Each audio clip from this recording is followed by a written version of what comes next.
ওমর ফারুক রাদিয়াল্লাহু তাআলা আনহু রাতের আধারে বের হয়েছেন। রাতের আধারে বের হয়ে জনগণকে দেখবেন খালি পায়ে হাঁটতেছেন, জুতো পায়ে হাঁটতেছেন না। জুতো পায়ে না হাঁটার কারণ হলো, জুতো পায়ে যদি হাঁটেন রাস্তার পাথরের সাথে জুতার একটা ধাক্কা লেগে একটা আওয়াজ হবে, গভীর রাতে আমার নাগরিকের ঘুম নষ্ট হয়ে যাবে। কিয়ামতের দিন আল্লাহ পাক আমাকে আসামির কাঠগড়ায় দাঁড় করায় বলবেন, জনগণের ঘুম নষ্ট করলি কেন? এই জন্য খালি পায়ে হাঁটি। এটার নাম কি? কার ভয়? বলেন কার ভয়? কার ভয়? দুজন বের হয়েছেন, একজন আলী আরেকজন ওমর। দুজন সফরে বের হয়েছেন রাত্রিবেলা, প্রত্যন্ত অঞ্চলে চলে গেছেন। ছোট্ট একটা ঘর দেখতে পেলেন, বুড়ি মহিলা বসে আছে সেই জায়গায়। বুড়ি মহিলাকে সালাম দিয়ে বলছে, বুড়িমা কেমন আছেন? আলহামদুলিল্লাহ ভালো, তবে খুব কষ্টের মধ্যে আছি। এবার ওমরে ফারুক বলছেন, আপনার কি কষ্ট বলুন? আমাকে আজ পর্যন্ত ওমরও দেখতে আসলো না। কার সামনে কয়? কার সামনে কয়? ওমরের সামনে বলে। কেমনে দেখতে আসবে মা? ওমর থাকে সেই মদিনায়, আর আপনি থাকেন এত দূর। এত দূর কেমন করে আসা যায়? প্রত্যন্ত অঞ্চল, অনেক কষ্ট তো হয়, এই জন্য আসতে পারে না। এবার মহিলা বৃদ্ধা নারী বলছে, দূরে মনে হয় তোমরের দায়িত্ব নেওয়ার কি দরকার ছিল? কি কথা কি বুঝতে পারছেন? ও যদি দূরেই মনে করে তো দায়িত্ব নেওয়ার কি দরকার ছিল?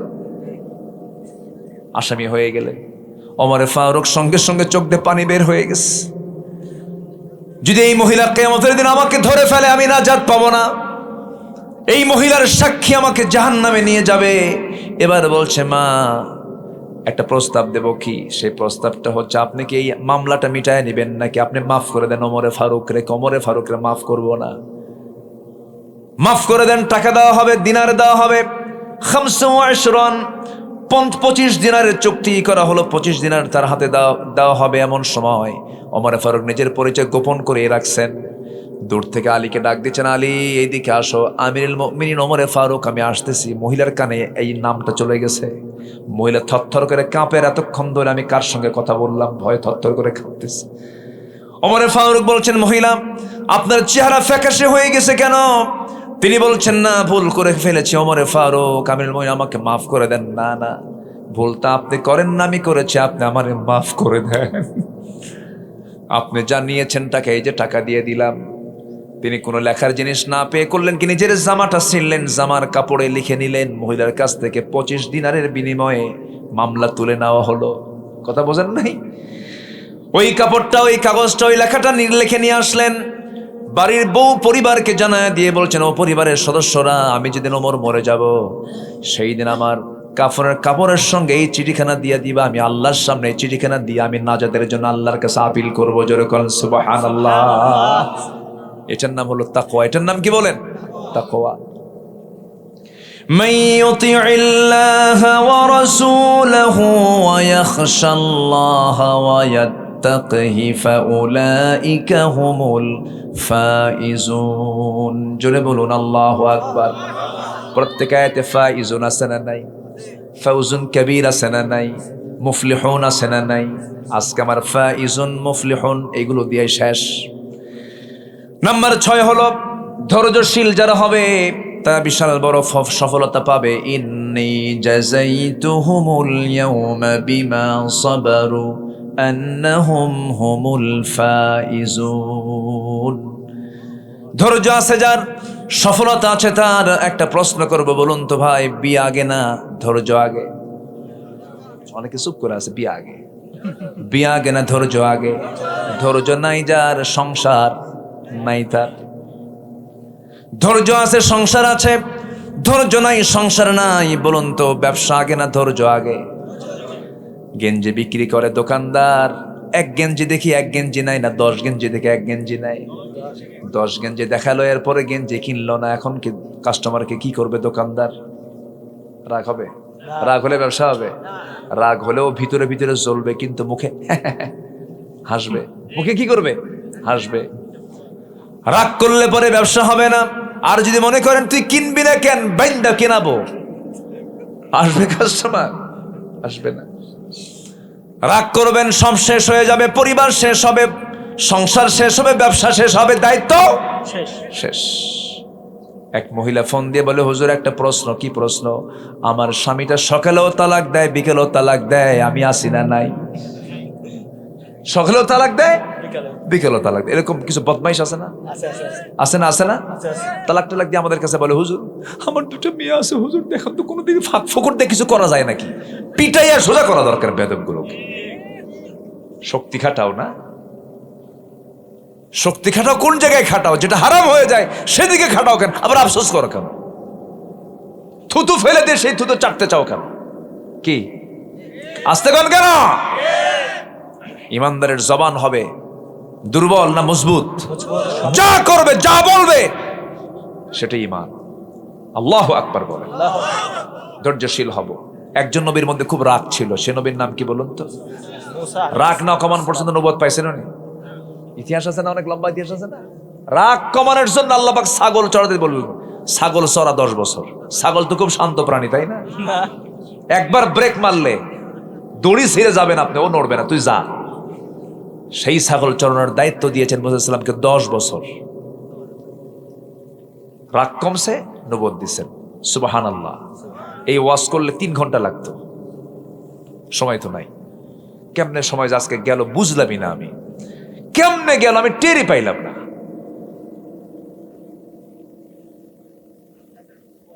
কি কি পড়ে এগুলো সব? শিশির, ঠান্ডা, এখন আর কেউ যায় না, দেখছেন সব বসে গেছে, মাহফিল জমে গেছে। কিন্তু বলি আলহামদুলিল্লাহ।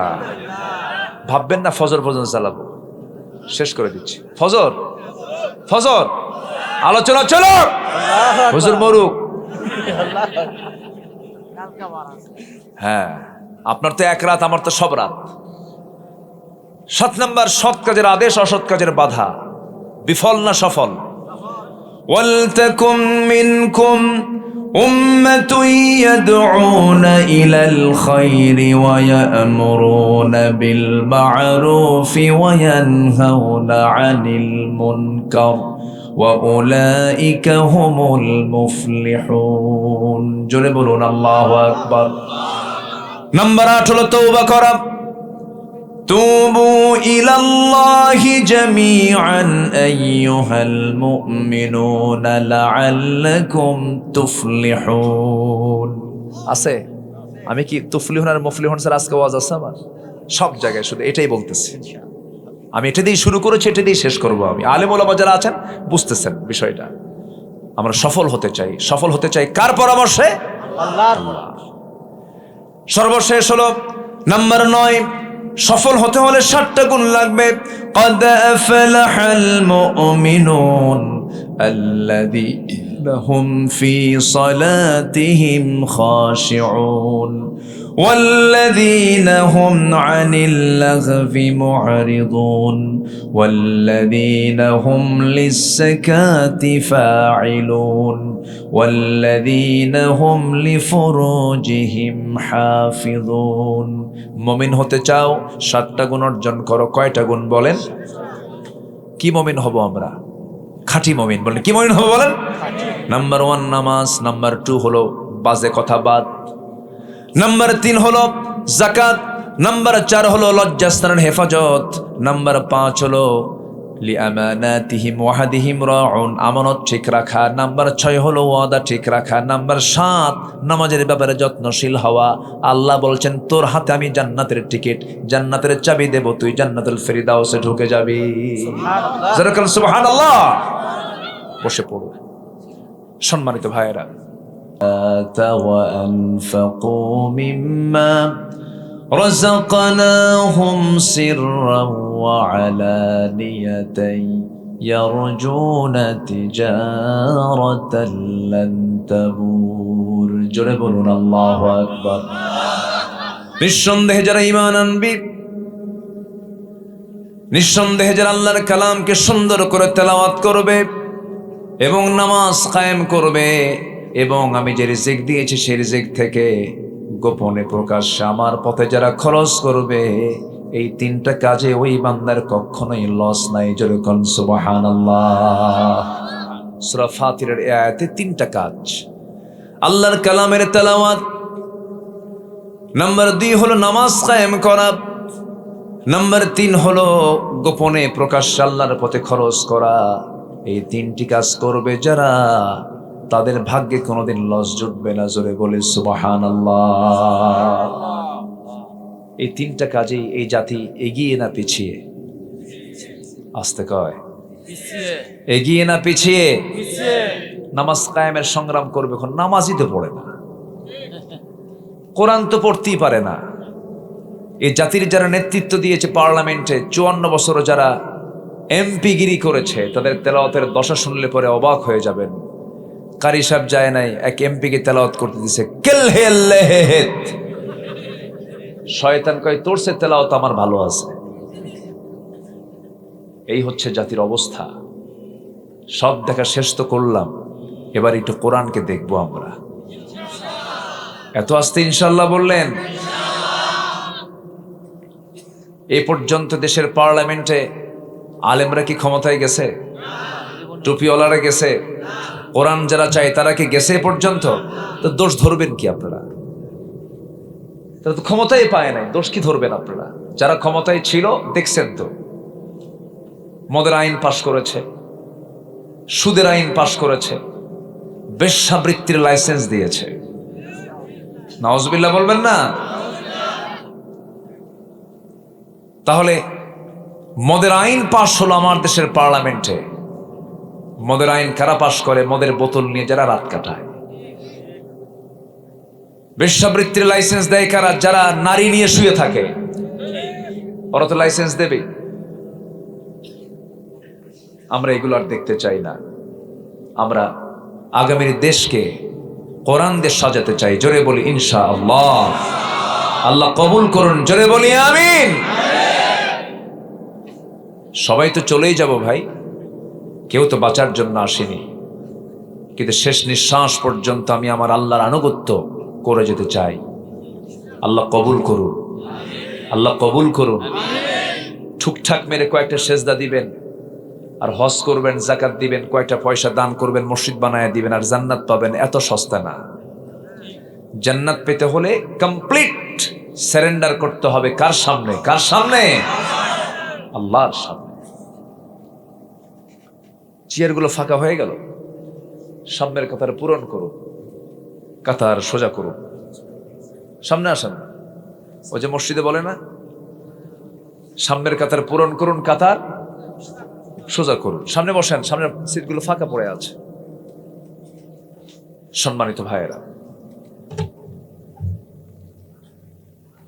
তাহলে আমরা সফলতা চাই না বিফলতা চাই? বলেন তো। আমরা বলেন, আমরা কি ফেল করতে চাই না পাস করতে চাই? পাস করতে চাই। কখনো বিফল হতে চাই না, আমরা সফল হব। কিছু কাজ আমাকে আপনাকে করতে হবে। এর মধ্যে যেখান থেকে তেলাওয়াত করেছি, সেই তেলাওয়াতের মধ্যে কিছু আল্লাহ পাক হুকুম করেছেন যে কাজগুলো করলে বান্দা সফল হবে। জোরে বলি সুবহানাল্লাহ। আল্লাহ রাব্বুল আলামিন সুন্দর করে বলেন, ইন্নাল্লাযীনা আমানু ওয়া আমিলুস সালিহাতি লাহুম জান্নাতুন তাজরি মিন তাহতিহাল আনহার যালিকাল ফাওজুল কাবীর। ইন্না বাতশা রাব্বিকা লাশাদীদুন ইন্নাহু হুয়া ইউবদিউ ওয়া ইউঈদ ওয়া হুয়াল গফুরুল ওয়াদুদ যুল আরশিল মাজিদ ফাআলুল লিমা ইউরিদ। জোরে বলুন আল্লাহু আকবার। আল্লাহু আকবার। আল্লাহ রাব্বুল আলামিন বলেন, সফল যদি হতে চাও, সফলতার কিছু শর্ত আছে। কোরআনকে আমি যতটুকু পড়াশোনা করেছি, খুঁজে খুঁজে কয়েকটা শর্ত বের করেছি। 9টা শর্ত যার পূরণ হয়ে যাবে, সে বান্দা কখনো ফেল করবে না, সে বান্দা সফল হয়ে যাবে। কয়টা কাজ বলেন? 9টা কাজ, 9টা শর্ত পূরণ করতে হবে। এর মধ্যে 1 নম্বর শর্ত হলো ইন্নাল্লাযীনা আমানু ওয়া আমিলুস সালিহাত। নিঃসন্দেহে যারা ঈমান আনবে এবং নেক আমল করবে, তাদের কোনো ব্যর্থতা নাই, তাদের কোনো পরাজয় নাই। তারা মহা সাফল্যে সাফল্যবান হয়ে আল্লাহ তাআলা তাদের জন্য এমন জান্নাত রেখেছেন যার নিচ দিয়া নহর প্রবাহিত। যেরকম সুবহানাল্লাহ, নহর, নদী প্রবাহিত। সে জায়গায় থাকবে হলো 4টা নহর। জান্নাতের নহর হলো 4টা। দুধের নহর, মধুর নহর, পানির নহর, শরাবের নহর। সেই জায়গায় পানির নহরও থাকবে, দুধের নহরও থাকবে। দুধ আমরা দুনিয়াতেও পান করি, জান্নাতেও পান করব ইনশাল্লাহ। বললেন না তো ইনশাআল্লাহ? দুনিয়ার দুধ পান করলে পরে মানুষ বুড়ো হয়ে যায়, দুনিয়ার খাবার খেলে পরে মানুষ বুড়ো হয়ে যায়। কিন্তু জান্নাতের দুধ যদি কোনো বান্দা একবার পেটের মধ্যে উঠায় নেয়, জান্নাতের মধু যদি একবার পান করে নেয়, জীবনে তার কোনোদিন পৌঢ় ভাব আসবে না, বার্ধক্য আসবে না, চামড়া কষে যাবে না।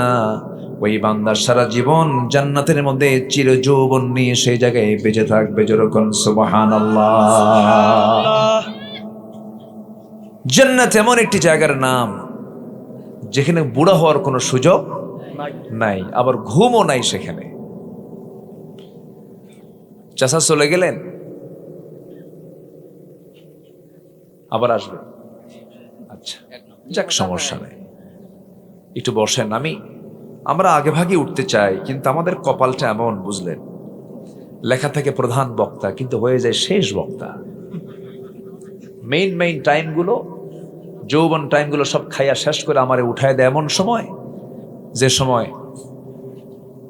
দুনিয়ার চাপ, ঘুমের চাপ, পেশাবের চাপ, ঘুমের চাপ, বাড়ি যাওয়ার চাপ, সব চাপে আমি মহাচাপ, মহা সমস্যা। পরীক্ষার হলে যেতে হবে 10টায়, যদি 1টায় যায় খাতা পাবে? ফজরের নামাজ 5:15 যদি 8টায় উঠে নামাজ পড়ে কাম হবে? সারাদিন কষ্ট করে রোজা রাখছি, ইফতার করতে হয় সূর্যাস্তের পর, যদি এশার নামাজের সময় খায় কাম হবে? কাম হবে না। তাহলে রোজার সময় মতো, নামাজ সময় মতো, পরীক্ষার সময় মতো, ওয়াজ মাহফিল কই সময় মতো হয় না। একটু আগে ভাগে উঠলে ভালো হয়। সবকিছুর একটা মূল যৌবন কাল থাকে মানুষের। এই রাত 10টা, 12টা, 1টা, এই টাইমটা হচ্ছে ঘুমের একটা প্রচুর একটা, এটা হচ্ছে মেইন শিডিউল। এটা ব্রেনটা অলস হয়ে যায় এই সময়। যাই হোক, আল্লাহ পাক দেশের কমিটির ভাইদেরকে এই বিষয়ে সজাগ সতর্ক থাকার তৌফিক দান করুন। জোরে বলি আল্লাহুম্মা আমিন। কাম হয় না। ময়মনসিংহে এক মাহফিলে গেছি, 8টার দিকে গেছে মাহফিলে। কমিটি বলে হুজুর খান, ঘুমান। তো বললাম খাবো, ঘুমাবো মানে? আপনি ঘুমান, আপনাকে যত সময় তুলবো। গত বছর প্রধান বক্তা যে সময় উঠছে তার 1 ঘন্টা আগে আপনাকে উঠাবো। ডাক দিছে রাত 3টায়। রাত কয়টায়? 3টায়। তো উঠলাম, উঠে বললাম ভাই আলোচনা কখন?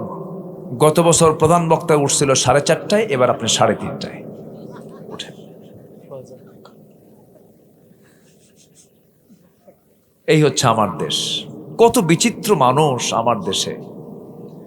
একটু বসেন, আমরা 9টা শর্ত পূরণ করব, জান্নাত বুঝে নেব। জোরে বলি ইনশাআল্লাহ। আর জোরে বলি ইনশাআল্লাহ। তাহলে কোন খাবার খেলে বুড়া হবে না বলেন তো?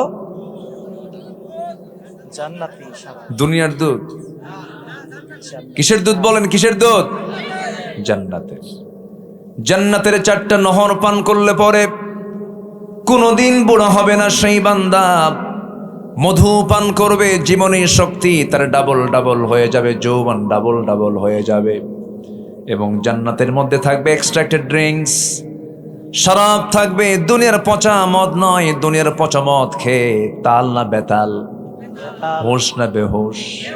মদের মদ খায় রাত 3টার দিকে দরজার কাছে এসে ডাকে, বউকে ডাক দে, ওঠ খোল, ভাগ দে, শুয়ে পড়বো, ভাল লাগে না। 1 লাইনে সব শেষ। দরজায় ডাকতেছে, বউ এখন মনে মনে ভাবতেছে যে ও যে কয় বোতল খাইছে আল্লাহ জানে। একা আসার সাহস পায় না, ছেলেকে ডাক দিয়ে বলে, বাবা তোর আব্বা আসছে, সাথে চল, না জানি কোন থাপ্পড় চোটে কপালে। ছেলের সাথে নিয়ে দরজার কাছে এসে দরজার হুকটা খুলে, শিকলটা খুলে সামনে দাঁড়ায় আছে। বইয়ের দিক তাকায় আছে, স্বামী লাল টকটকা চোখ, বইয়ের দিকে তাকায় বলে, আম্মা আসসালামু আলাইকুম। বউ বলে, হাইরে আমার পোড়া কপাল, ঘুম থেকে উঠে স্বামীর মুখে মায়ের ডাক, তোমার কি একটু হুঁশ নাই? একটা যুবক ছেলের পাশে দাঁড়ায় আছে, তার সামনে আমার মা বলে ডাকো। ছেলের দিকে তাকায় বলে, দুলা ভাই আসসালাম আলাইকুম। তাহলে দুনিয়ার নেশার প্রতিক্রিয়া হচ্ছে সে পাগল। আর জান্নাতের যে ড্রিঙ্কস আল্লাহ পাক বান্দাকে দিবেন, এতে তার সেন্স, এর মেধা আর শার্প হবে, যৌবন আর ডাবল ডাবল হয়ে যাবে। সুবহানাল্লাহ। জোরে বলি সুবহানাল্লাহ। সবাইকে সেই জান্নাতের 4টা নহর পান করবেন? ইনশাআল্লাহ। সেই 4 জাতীয় পানীয়, জুস, এগুলো কি সবাই খেতে রাজি আছেন? সবাই ইনশাআল্লাহ। জি, জি। নামাজ না পড়লেও হবে। আস্তাগফিরুল্লাহ। চাচা, নামাজ না পড়লে হবে না? এদিকে এরকম দরবার আছে কিনা জানি না, আছে। দরবারের মুরিদ হলে নামাজ লাগে না, আছে নাকি? এগুলো আছে, পিটাইয়া সোজা করবেন সবগুলো। যে দরবারের ভণ্ড বলে নামাজ লাগে না, ওই ভণ্ডরে আম গাছের সঙ্গে বাইন দেয়া দড়ি দিয়ে পিটাইয়া সোজা করবেন একদম। বদমাইশ সেগুলো। রাগ করতেছেন নাকি? নামাজ কয় ওয়াক্ত? আমার নবীর জিন্দেগিতে কোনোদিন নামাজ কাজা হয়েছে? নবী নামাজ কাজা করে না, তুমি কোন পীরের মুরিদ? পীর নামাজ পড়ে না। এক একটা পীরের চেহারা কি সন্ত্রাসের মতো, আছে না কিছু? এই যে মহাস্থানগড়ে বৈশাখের শেষ বৃহস্পতিবার কিছু ভণ্ড আসে, ওদের ভাবসাব দেখে মনে হয় এরা এই গ্রহের মানুষ না, অন্য গ্রহ থেকে আসছে। সে মোষগুলো কি, এক একটা মোষের বাহার, মোষ মোটা তো, মানে ভিটামিন কোথাও না থাকলে মোষে ভিটামিন আছে, আছে না নাই? সে মোষ 2.5 ইঞ্চি হাইব্রিড জাতের মোষ, বড় বড় গোছা, কি যেন খায়, লাল টকটকা মোষ, লাল শালু পড়ে আছে, সালার চট পড়ে আছে, হাসেও না কান্দেও না। মানুষ মনে করে এটাই বুঝে আল্লাহওয়ালা, কারণ দুনিয়ার কোনো হুশটুস নাই। যাদের দুনিয়ার হুশ নাই ওরা তো পাগল, ও আল্লাহর ওলি হতেই পারে না, ঠিক কিনা? পাগল, অসামাজিক, ব্যক্তিত্বহীন, কোন নেশাখোর কখনো আল্লাহওয়ালা হতে পারে না। এটা মাথায় রাখবেন সব সময়ের জন্য। অনেকদিন আগে আমি গাবতলী দিয়ে যাচ্ছিলাম, ঢাকার গাবতলী দিয়ে মানিকগঞ্জ মাহফিল। আগামীকালকে আমার ওই দিকে মাহফিল আছে, দিনের বেলা আছে হলো গাজীপুরে। তো আমি মানিকগঞ্জ যাচ্ছিলাম, যাওয়ার পথে এরকম সালার চট পরে রাস্তার ফুটপাত দিয়ে হেঁটে হেঁটে যাচ্ছে এক ভণ্ড, পিছে পিছে কিছু লোক যাচ্ছে পাগল। পিছন থেকে ডাকতেছে, বাবা, ও বাবা, তোর বাড়িতে বাপ নাই? বাবা গো। বাবা কোনো কথা বলে না, বাবা কোনো জবাবও দেয় না। বাবা হাঁটতেছে, আবার হাঁটার মধ্যে সে পেশাবও করতেছে। তো বাবার পেশাব পড়া দেখে এখন পিছন থেকে পাগলগুলো বলে, এই তো বাবার রহমতের পানি ঝরা শুরু হয়েছে। এই হলো শয়তান। ইসলাম কি এমন মনে হয় আপনাদের? বলেন তো, ইসলাম কি এমন? আবার কিছু কিছু দরবার আছে, জিকির করতে করতে আম গাছে ওঠে, জাম গাছে ওঠে, ভুল করে বড়ই গাছে ওঠে না। বড়ই গাছে কি আছে? কাটা আছে। জিকির করতে করতে হঠাৎ করে এই বাঁশের আগায় বসে আছে। বলেন তো, এই বাঁশের আগায় ওঠা কি এত সস্তা? বহুত প্র্যাকটিস করা লাগছে। যে এই বাঁশের আগায় উঠতে পারে, ও নিশ্চিত ছোট্টবেলায় নারিকেল চড়ছিল। বদমাইশ। আমরা ঈমান এনেছি, নেক আমল করব। জোরে বলি ইনশাআল্লাহ, জোরে বলি ইনশাআল্লাহ। ইনশাআল্লাহ।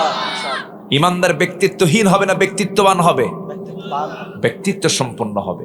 তার কথা, তার হাঁটা, তার পোশাক, তার চাল, তার চলন, তার পরিচ্ছন্নতা, তার উদারতা, তার আচরণ হবে সবার থেকে ভিন্ন। সে হচ্ছে ঈমানদার। চোর বলে ভণ্ড হয়, কি বল, পীর হয়, এগুলোর ধারে পাশে আমরা যাব না। জোরে বলি ইনশাআল্লাহ। ইনশাআল্লাহ। নামাজ আছে, ঈমান আছে, নামাজ নাই, ইমান না। তার মজবুত ঈমান নাই। ঈমান নাই বললে আবার আরেক গন্ডগোল লাগবে। দেখেন না, আমার দেশে ফতুয়া, সবাই তো মুফতি ফতুয়া দেয়, নামাজ না পড়ি ঈমান তো আছে আমার। আছে না এরকম? বলে না? বলে কিনা? বলে কিনা? বলে। বলেন তো, আমার দেশে নামাজই বেশি না ঈমানদার বেশি? দেখছেন সব ইমানদার হয়ে গেছে। নামাজি বেশি না ইমানদার বেশি?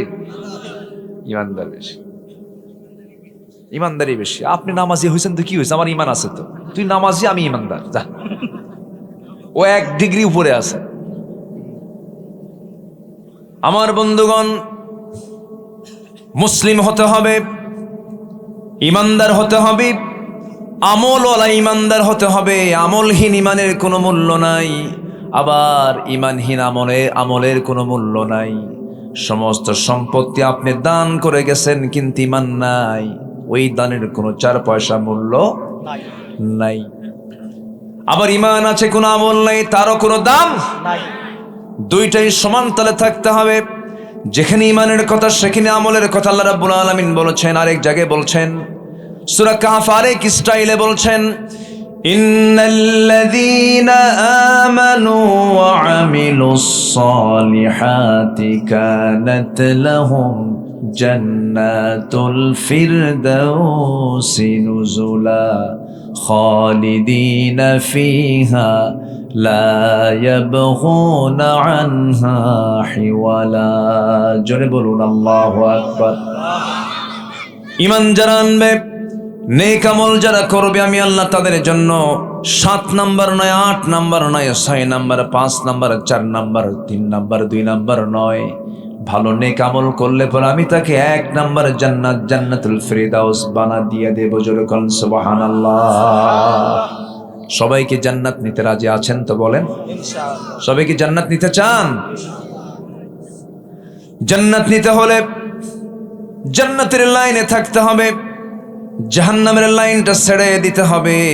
জান্নাতকে পাওয়ার জন্য কোশিশ থাকতে হবে। জান্নাতের লাইনে আমাকে চলতে ফিরতে হবে। জাহান্নামের লাইন হলো সুদের কারবার, মদের কারবার, জিনার কারবার। হারাম পথ হলো জাহান্নামের লাইন, আর জান্নাতের লাইন হলো হালাল যত পন্থা, যে সমস্ত পন্থাগুলোকে মেনে নেওয়া। যেমন 5 ওয়াক্ত নামাজ আল্লাহ পাক ফরজ করে দিয়েছেন, কখনো ছেড়ে দেওয়া যাবে না। ছাড়া যাবে? ছাড়া যাবে? যাবে না। আমার বন্ধুগণ, শয়তানের টার্গেট হলো বান্দাকে কেমনে জাহান্নামে নিয়ে যাওয়া যায়। শয়তান কিন্তু কম ভাবে আপনাকে ধরার চেষ্টা করে না। শয়তান আল্লাহকে বলছে, সুম্মা লাআতিয়ান্নাহুম মিন বাইনি আইদিহিম ওয়া মিন খালফিহিম ওয়া আন আইমানিহিম ওয়া আন শামাইলিহিম ওয়া লা তাজিদু আকসারুহুম শাকিরিন। জোরে বলুন আল্লাহু আকবার। আমি তোমার বান্দাদেরকে ডান থেকে, বাম থেকে, সামনে থেকে, পিছন থেকে পাকড়াও করব। তোমার বান্দাগুলোকে জাহান্নামের দিকে নিয়ে চলে যাবে। আল্লাহ বলবেন, আল্লাহ বলেন, ও শয়তান তুই পারবি না। আমার যারা পছন্দের বান্দা তারা কি করবে? আমার কাছে আশ্রয় চেয়ে বলবে। সবাই বলেন, আউযু বিল্লাহি মিনাশ শাইতানির রাজিম। শয়তান আমার কাছে বান্দা যখন আশ্রয় চাবে, আমি বান্দাকে নিজে আশ্রয় দিয়ে দেব। যেরকম সুবহানাল্লাহ। শয়তান তো মনে হয় খেতলাল চেনেই না। খেতলাল চেনে? বসেন, আমি সুদের কথা বলছি, অনেকে রাগ করছেন কিনা জানি না। এই সময় কেউ উঠেন না, ভাববো ওটাই সুদ খায়। বসে।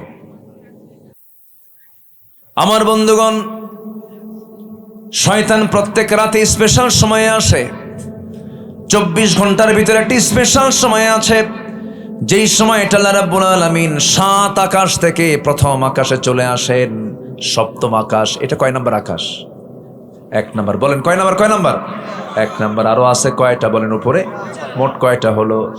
7 আকাশ। 7 আকাশের উপর আরশ আজিম থেকে আল্লাহ তাআলা বান্দার সঙ্গে সাক্ষাৎ করার জন্য এই দুনিয়ার আকাশে আসেন। স্পেশাল টাইমটা কোনটা বলেন? শেষ রাতে। শেষ রাতে আল্লাহ রাব্বুল আলামিন ফিস সামাঈদ দুনিয়া, ফিস সামাঈদ দুনিয়া, দুনিয়ার আকাশে এসে বলেন, আলা মিন মুস্তাগফিরিন ফাগফির লাহ। কোন ক্ষমা প্রার্থী আছো আমার কাছে ক্ষমা চাবে, ক্ষমা করে দেব। ঠিক সেই সময়ে শয়তান প্রত্যেক বান্দার শিওরে আসে বসে। ওই সময় শয়তান শিওরে বসে মাথার চুলের মধ্যে সে তার নখ ঢুকায় বলে, আলাইকা লাইলুন তাবিল, আলাইকা লাইলুন তাবিল, তোমার রাত বড় লম্বা, ঘুমাও ঘুমাও ঘুমাও ঘুমাও। আমার রাসূল বলেন, সেই সময় ও আমার সাহাবীরা, ও আমার উম্মতেরা, ও আমার সাহাবীরা, তোমরা সবাইকে জানিয়ে দিবে সেই সময় শয়তানের সেই ভ্রান্ত ওয়াজ, ভ্রান্ত তাকে পথে নিয়ে যাওয়ার চেষ্টা করা, ওই শয়তানের ওয়াসওয়াসা থেকে বাঁচার জন্য তোমাদেরকে কিছু চেষ্টা করতে হবে। শয়তান সেই সময় 3টা গিট মেরে চলে যায়। 3টা গিট মারে। 3টা কি মারে? গিট মারে। এলাকায় গিট মারাকে কি বলে? গিরা মারে। ওই যে দড়ি দিয়ে কি মারে? গিরা মারে। আপনাদের ভাষা তো সুন্দর, মাশাআল্লাহ, অনেক ভালো। বলি আলহামদুলিল্লাহ। কত যে ভাষা, ভাষার তো শেষ নাই। এলাকায় আলু খুব বেশি হয় না? আলুর খুব দাম না এখন? আলু শেষ। বেশি করে আলু খান, ভাতের উপর চাপ কমান। এটা অনেক আগে মঈনুদ্দিনরা এই কথা বলেছিল। মঈনুদ্দিন সেনাবাহিনী প্রধান, বেশি করে আলু খান, ভাতের উপর। আবার যেন সেই লেভেলে যেন চলে আসছে। আলুর দাম নাই বললেই চলে না এখন, খুব কম দাম। আল্লাহ কৃষকদের উপরে তুমি বরকত দাও, জোরে বলি আল্লাহুম্মা আমিন। দাম মাঝে মাঝে থাকা উচিত। কৃষক যদি মরে যায়, সব তো মরেই যাবে, তাই না? আমরা দোয়া করি আল্লাহ পাক যেন একটা স্থিতিশীলতা, ভারসাম্য যেন আসে, এমন একটা সুন্দর অর্থনীতি আল্লাহ পাক এই দেশে আমাদের মধ্য দিয়ে, আমাদের মধ্যে যারা ভালো এমন ব্যক্তিদের মধ্য দিয়ে দেশটা যেন একটা ভারসাম্যপূর্ণ অবস্থানে যায়, এমন তৌফিক আল্লাহ পাক দান করুন। জোরে বলি আল্লাহুম্মা আমিন। ভাষা কত প্রকার, এটা এই দেশেও বোঝা যায়। জয়পুরহাট বগুড়ার ভাষা কিছু বোঝা যায়, কিন্তু নোয়াখালীর ভাষা আরো বেশি বোঝা যায়।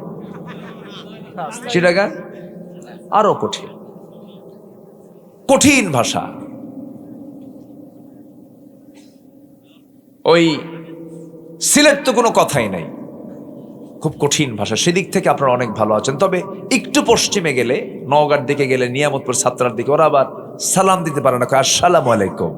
আগে সালায়ার পরে দুলাভাই পারে না। চাপাই, নিয়ামতপুর, এই সমস্ত এলাকায় এরকম একটা ভাষা আছে। এদিক থেকে আপনারা অনেক ভালো। বলি আলহামদুলিল্লাহ। শয়তান 3টা গিরা মারে না গিট মারে? এলাকায় কি কয়? গিরা। আসলে গিট শব্দটা কি হবে? গিট। 3টা গিট মেরে দেয়। আপনারা তো ভাষাবিদ, আপনার সামনে কথা বলা খুব মুশকিল। দুপচাচের দিকে একদিন, আমি বহুদিন আগের কথা, মাঝে মাঝে আমাদেরকে ফোন দিয়েও মাঝে মাঝে তুমি আর আপনি এক জায়গায় হয়ে যায়। তুমি আপনি কি হয়?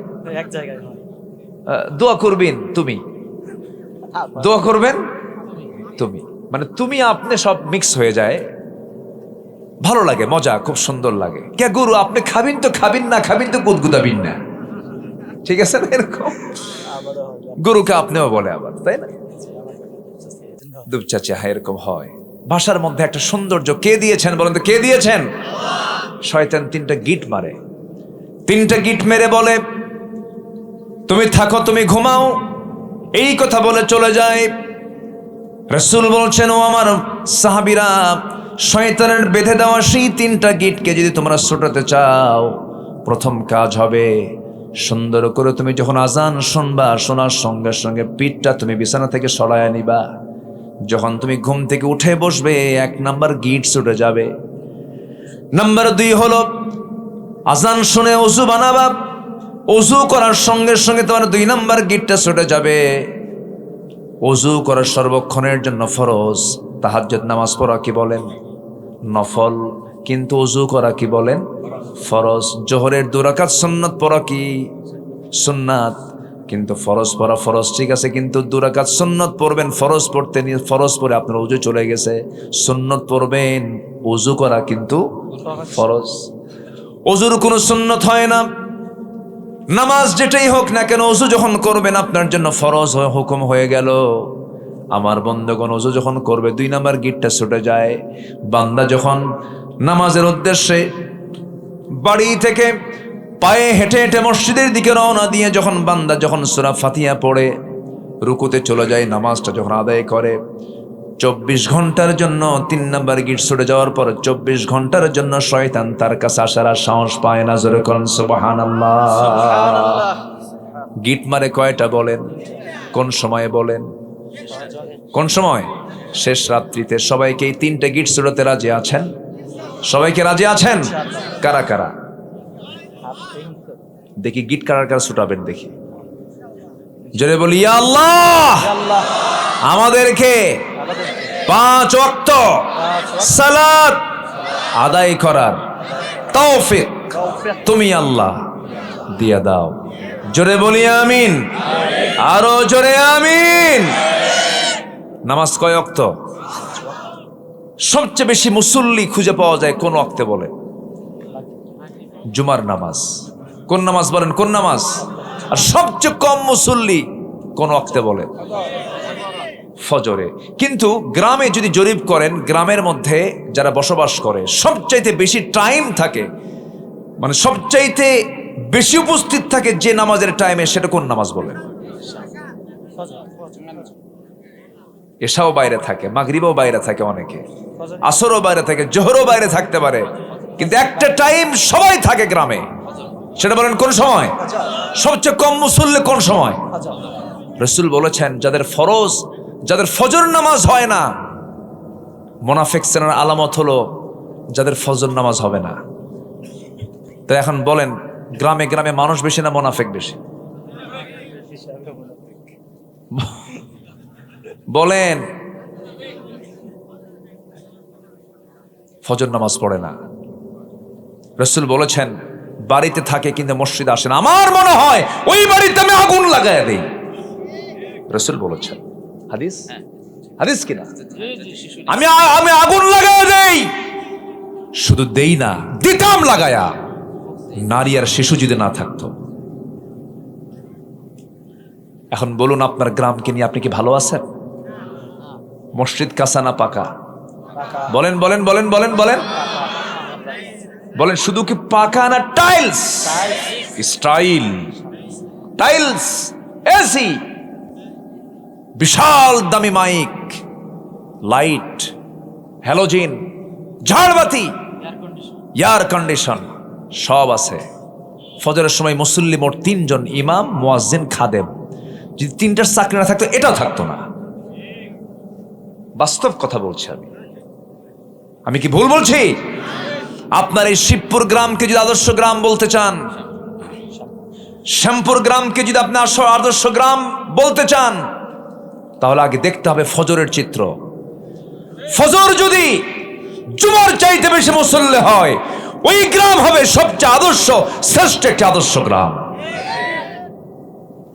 মাহফিলের আয়োজনে, প্রচারে যুব সমাজ, যুব সমাজ তোমাদের আমি পায়ে ধরি, আজকের মাহফিল থেকে সিদ্ধান্ত নাও, তোমার মসজিদ তুমি ফজর দিয়ে ভরায়া ফেলবা ইনশাআল্লাহ। ইনশাআল্লাহ খুব আস্তে কিন্তু, আরে জোরে কর না ভাই, আরো জোরে বলেন, আরো জোরে বলেন। যে গ্রামের মসজিদ ফজরে মুসল্লিতে ভর্তি থাকবে, আল্লাহর কসম করে বলি, ওই গ্রামে কোনো পর্দাহীনা নারী থাকতে পারবে না। ওরাই ঠিক করে ফেলবে। মনে হয় রাগ করতেছেন? একটু কাজের কথা বলি ভাই, একটু কাজ দিয়ে দেই। সবাইকে রাজি আছেন ইনশাআল্লাহ? যুবকরা, তোমাদের দায়িত্ব, এই মাহফিল তোমরা আয়োজন করেছো, সহযোগিতা করেছো, তোমাদের আরেকটা দায়িত্ব আমি তোমাদের কাঁধে দিয়ে গেলাম। গ্রামের প্রত্যেকটা পুরুষের যাদের নামাজ ফরজ তাদের তালিকা করো। নাম জয়পুরহাট, কোনো পরাজয় নাই, খালি জয় আর জয়, কিন্তু ফজরে মুসল্লি নাই। ফজরে কি নাই? তাহলে জয় না পরাজয় হলো? তাহলে পরাজয় হাট, পরাজয়ের হাট। আমরা পরাজিত হয়ে গেছি, আমরা হেরে গেলাম শয়তানের কাছে। নামাজ পড়বো আমরা কয় ওয়াক্ত বলেন তো?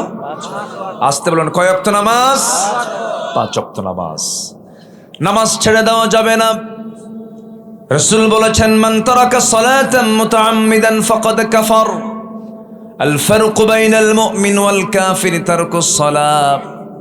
নামাজ আছে, ঈমান আছে, নামাজের সঙ্গে সম্পর্ক নাই যার, রাসূল বলেছেন কাফের আর মুমিনের মধ্যে পার্থক্য সৃষ্টি হলো নামাজ। নামাজ ছেড়ে দেওয়া যাবে না। কোন ইমাম বলেছেন ইসলামী রাষ্ট্রের মধ্যে যদি কোনো নাগরিক নামাজ না পড়ে তাকে ফাঁসি দাও। তাকে কি দাও? ফাঁসি দাও। এত বড় অপরাধ। কোরআনকে প্রশ্ন করুন, কোরআন তুমি বলে দাও কোন অপরাধ সবচেয়ে বড় অপরাধ বলে দাও। আল্লাহ পাক বান্দাকে সবচেয়ে বড় কোন অপরাধে জাহান্নাম দিবেন? আল্লাহ রাব্বুল আলামিন বলেন ফাখালাফা মিন বা'দিহিম খালফুন আদাউস সালাতা ওয়াত্তাবাউশ শাহাওয়াত ফাসাউফা ইয়ালকাউনা গায়্যা। জোরে বলুন আল্লাহু আকবার। নামাজ যারা নষ্ট করবে, নফসের যারা দাসত্ব করবে, আমি তাদেরকে শুধু জাহান্নাম নয় জাহান্নামের গর্তের মধ্যে আমি তাদেরকে ফেলে দেব। আমার বন্ধুগণ, জাহান্নামের গর্তের মধ্যে ফেলে দিবেন। জাহান্নামের গর্তে এখানে ওই ফাসাউফা ইয়ালকাউনা গায়্যা, গায় নামক গর্ত ভয়ঙ্কর একটা গর্ত, যে গর্তকে দেখে জাহান্নামও ভয় পায়। এত একটা ভয়ঙ্কর জাহান্নামকে আল্লাহ রাব্বুল আলামিন আরো তাকে ভয়ের মধ্যে ফেলে দিলেন। জাহান্নামকে দেখে সেই গাই নামক গর্তের মধ্যে যে নামাজ পড়বে না তাকে ঢোকায় ছাড়া হবে, তাকে ঢোকায় দেওয়া হবে।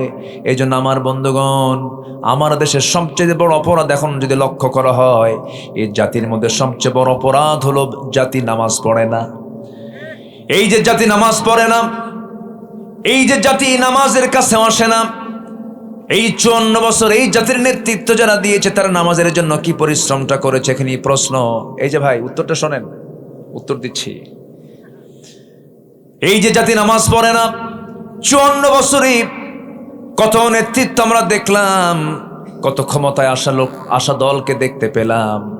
এই মুসলিম জাতিকে নামাজের দিকে নিয়ে আসার জন্য এই চুল পরিমাণ কোনো ফিকির ছিল না। তার বড় প্রমাণ হলো তারা মদের আইন পাশ করেছে, সুদের আইন পাশ করেছে, জিনার আইন পাশ করেছে, কিন্তু হিম্মত করে মুসলমানের সন্তান হয়ে নামাজের আইন পাশ করতে পারে নাই। ঠিক কিনা? সব দেখছি আমরা, কারো 8 বছর, কারো 16 বছর, কারো 25 বছর। ঠিক কিনা? দেশ চালিয়েছে কেউ 8 বছর, কেউ 16 বছর, কেউ 25 বছর। দেখেছে আইয়ুবের শাসন, মুজিবের ভাষণ, জিয়া কেটেছেন খাল, চাচা এরশাদের তাল বেতাল, আর মাঝখান দিয়ে চলছে শুধু হরতাল আর হরতাল। সব দেখা শেষ, আগামীর দেশ কোরআন হাদিসের বাংলাদেশ। সবাই কি দেখতে রাজি আছেন? রাজি আছেন কারা কারা? হাত উঁচু করে দেখান মুসলমান। আল্লাহু আকবার।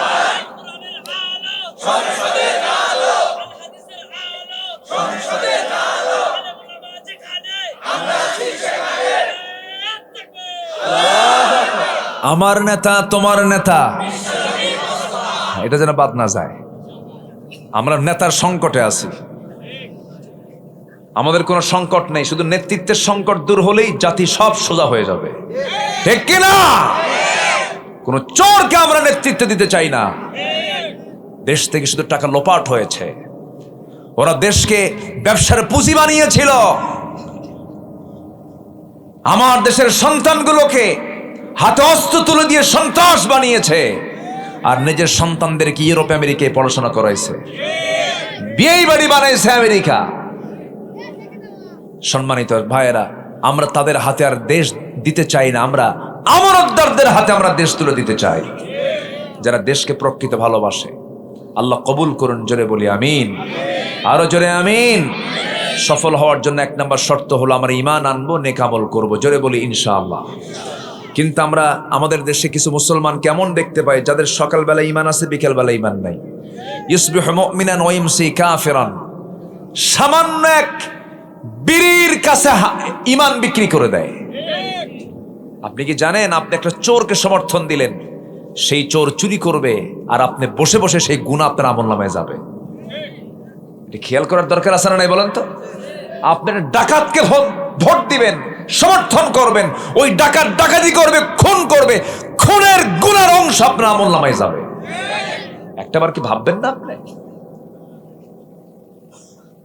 মনে হয় কষ্ট দিচ্ছে আপনাকে, কথাগুলো বলার কি দরকার আছে ভাই?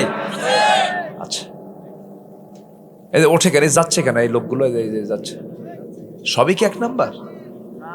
বসেন, একটু বসেন না ভাই, কত সময় কত দিক চলে যায়। শেষ বিশ্বকাপ খেলা হলো কোন সালে জানো?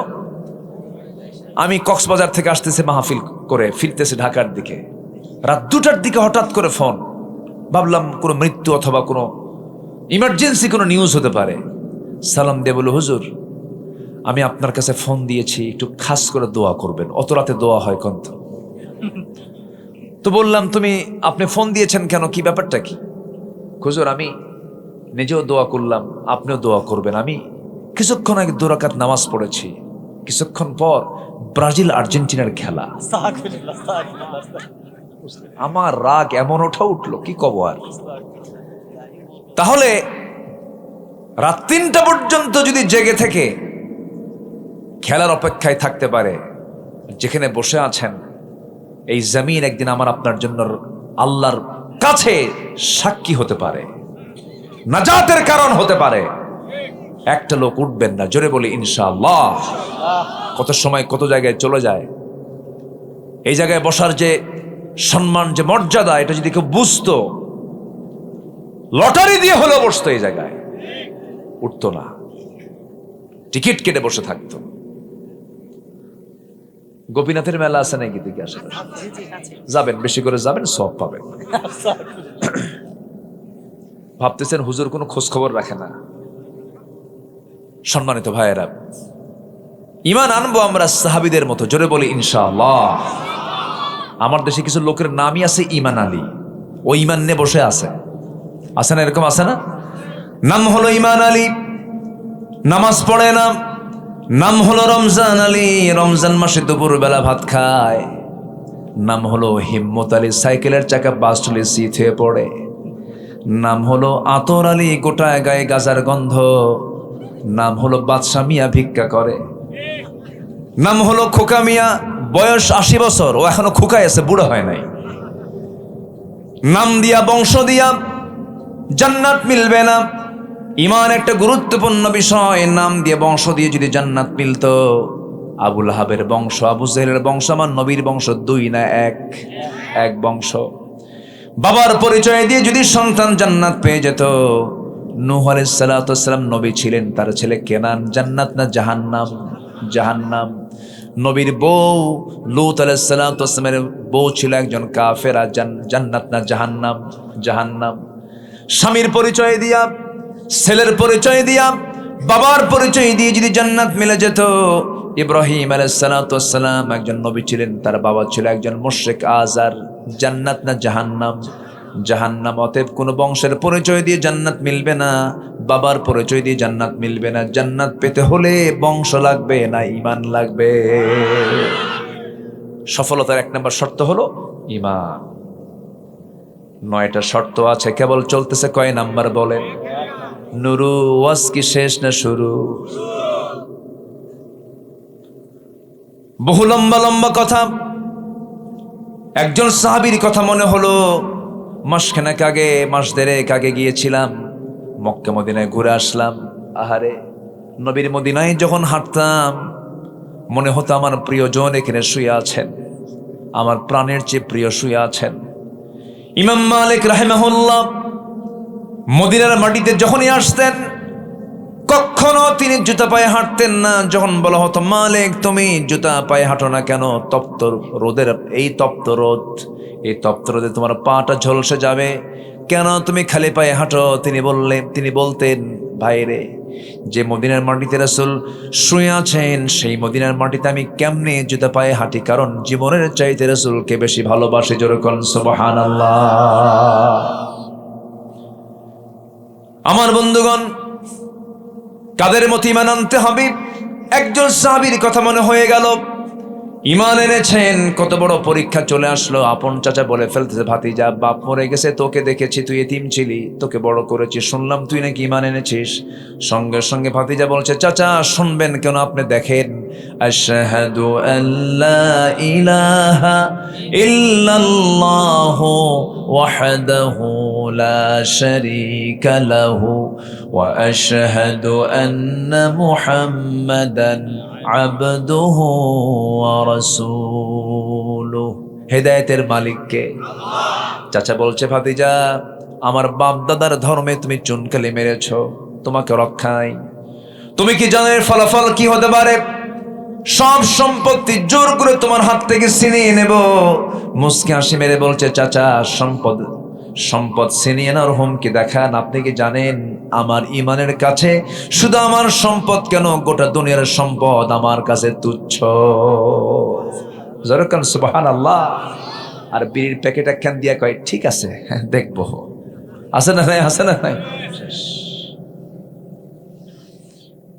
আমার বন্ধুগণ, চাচা খেপে গেল, রেগে গেল, জামায় কলারে হাত দিয়ে টেনে জামা ছিঁড়ে ফেলল, পরনের লুঙ্গিটা পর্যন্ত খুলে রক্তাক্ত করে ঘাড় ধাক্কা দিয়া ঘর থেকে তাকে উলঙ্গ করে বের করে দিয়েছে।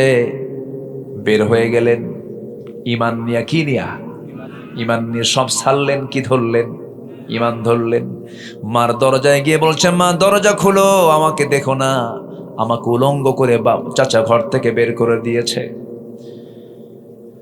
মার কাছ থেকে একটা চাদর নিলেন, ছোট্ট একটা কাপড় নিয়ে কোনো মতো সতরটা ডাকলেন। সেই সময় শীতকাল চলে, শীতের মধ্যে খালি গায়ে হেঁটে হেঁটে তিনি ওই মদিনা পর্যন্ত, নবীর দরবার পর্যন্ত চলে গেলেন। নবীর দরবারের সামনে গিয়ে, দরজার সামনে গিয়ে দাঁড়ায় নক করছেন, ইয়া রাসূলুল্লাহ সালামুন আলাইক। নবীজি দরজা খুলেই দেখেন গায়ে কিছু নাই, থরথর করে কাঁপে, চেহারা সাদা হয়ে গেছে, ঠান্ডায় কাঁপতেছে। ভিতরে ঢুকলেন, নিজের গায়ের সুন্দর দুটো জুব্বা তিনি বের করে বলছেন, ও আল্লাহর গোলাম, গায়ে আগে কাপড়টা পরে নাও, তোমার তো ঠান্ডা লাগছে।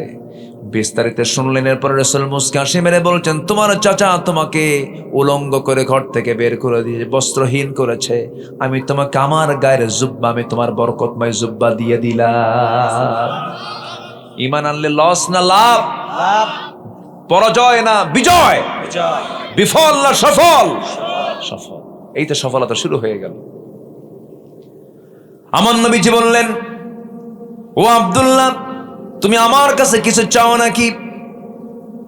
এবার আব্দুল্লাহ বলছেন, ইয়া রাসূলুল্লাহ, দুনিয়ার কোনো কিছু চাই না, আমি চাই আপনার কাছে মৃত্যুর শ্রেষ্ঠ রাজপথ শাহাদাত। আল্লাহ যেন আমাকে শহীদি মওত দিয়ে দেন। আমার নবীজি দুহাত তুলে দোয়া করে বলছেন, আকাশের মালিক আল্লাহ, আমার আব্দুল্লাহর জান এবং মালকে তুমি কাফের বেঈমানদের জন্য হারাম করে দাও। এই দোয়া শোনার সঙ্গে সঙ্গে তিনি হতাশ হয়ে গেলেন। হায়, আমি দোয়া চাইলাম কি, দোয়া করলেন কি? হুজুর, আমি তো শহীদ হব না, কারণ কাফের মুশরিকরা আমাকে মারতেই পারবে না, আপনি এমন দোয়া করছেন। রাসূল বলছেন, ও আমার আব্দুল্লাহ, দিন গ্রহণে তোমাকে বহু বেগ পেতে হয়েছে, দুনিয়া বিক্রি করতে হয়েছে। তুমি কি জানো আব্দুল্লাহ, যদি কোনো বান্দার হৃদয়ে শাহাদাতের তামান্না যদি হৃদয়ে লালন হয়ে থাকে, ওয়া ইম্মা তাআলা ফিরাশিহি, তার মওত যদি বিছানায় হয়, আল্লাহ রাব্বুল আলামিন তাকে শহীদের দরজা তারে দিয়ে দেন। বেশ কিছুদিন পরে আমার নবীজি সাহাবে কেরামকে নিয়ে কোন এক যুদ্ধ অভিযানে বের হয়ে গেলেন। যুদ্ধ শেষ হওয়ার পর ফেরত আসতেছেন মদিনার দিকে, হঠাৎ করে নবীর কানে সংবাদ গেল, হুজুর, আপনার প্রিয় সাহাবী আব্দুল্লাহ অসুস্থ হয়ে পড়েছে। রাসূল বলছেন, কোন আব্দুল্লাহ? আপনার প্রিয় আব্দুল্লাহ, যে দুনিয়া বিক্রি করে ইমানটা কিনে নিয়েছে। আমার নবীজি একটু কেঁদে ফেললেন আর বলছেন, ও সাহাবীরা, সর্বোচ্চ চেষ্টা করে নার্সিং করো, ওর সেবা করো, আমার সে খুব প্রিয় সাহাবী। 3 দিন পরে নিউজ আসলো, হুজুর, আব্দুল্লাহ বেঁচে নাই, দুনিয়া থেকে বিদায় নিয়েছে। রাসূল আস্তে করে বলছেন, সাহাবীরা শোনো, আমার আব্দুল্লাহর জানাজার আয়োজন করো, গোসল করায়া দাও। আজকে জানাজার দায়িত্ব আমি কারো কাঁধে দিব না, আমি রাসূল নিজে তার দায়িত্ব গ্রহণ করে নিলাম। জানাজা পড়াচ্ছেন মুহাম্মদ সাল্লাল্লাহু আলাইহি ওয়াসাল্লাম। ইমানের সফলতা আছে না নাই বলেন? আছে। জানাজা সম্পূর্ণ হয়ে গেল। আমার নবীজি বলেন, ও সাহাবীরা, দেখো তো আমার আব্দুল্লাহর কবরটা তোমরা কোথায় খনন করছো? হুজুর, ওই 2 পাহাড়ের ঠিক মাঝখান বরাবর কবর খনন হয়েছে নাকি? হ্যাঁ হয়েছে, আমাকে নিয়ে চলো, আমি যাব কবর দেখতে। নবীজি কবরের সামনে গিয়ে দাঁড়ালেন, আবেগ আপ্লুত হয়ে কাঁদতে কাঁদতে বলছেন, সাহাবীরা, আমার আব্দুল্লাহর লাশ এই কবরে আমি কাউকে নামাতে দেব না, আমি নিজে আমার আব্দুল্লাহর লাশ আমি কবরে নামায় নেব।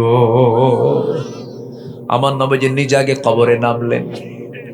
কবরে নামার পরে আমার রাসূল বলছেন, ও আমার আবু বকর, আমার ডানে নামো, ও আমার ওমর আমার বামে নামো। দুজনকে দুই পাশে নামায়া দিলেন। আমার নবীজি দু হাত সামনের দিকে আগায় দিলেন। সুন্দর করে আব্দুল্লাহর লাশ যখন তিনি ধরলেন, বলছেন আবু বকর মাথা ধরো, ওমর পাটা ধরো। তিনজন মিলে কবরে শোয়া দিলেন। বুকের উপরে হাত রেখে আমার নবীজি আকাশের দিকে তাকায় বলছে, আকাশের মালিক আল্লাহ, এই মুহূর্ত পর্যন্ত আমি আব্দুল্লাহর উপরে সন্তুষ্ট আছি, আমি আব্দুল্লাহকে খুব ভালোবাসি। ও আল্লাহ, আমার আব্দুল্লাহকে তুমি ভালোবাসো, আমার আব্দুল্লাহকে তুমি মাফ করে দাও, আমার আব্দুল্লাহর প্রতি তোমার রহমতের বৃষ্টি নাযিল করো। এমন করে দোয়া করছিলেন। আর পাশে দাঁড়িয়ে থাকা এক অসহায়ের মতো ব্যক্তি, দাঁড়িয়ে থাকা এক অসহায়ের মতো মনে হচ্ছে। সাদ বিন আবি ওয়াক্কাস বলছেন, আকাশের মালিক আল্লাহ, আমি আজকে জীবিত সাদ বিন আবি ওয়াক্কাস না হয় যদি ওই কবরের বাসিন্দা হতাম, জীবনটা বড় ধন্য হতো। কারণ যে কবরবাসীকে দাফন করার জন্য পৃথিবীর সেরা সেরা তিনজন মানুষ তার যার কবরে নেমে যায়, জোরে কোন সুবহানাল্লাহ।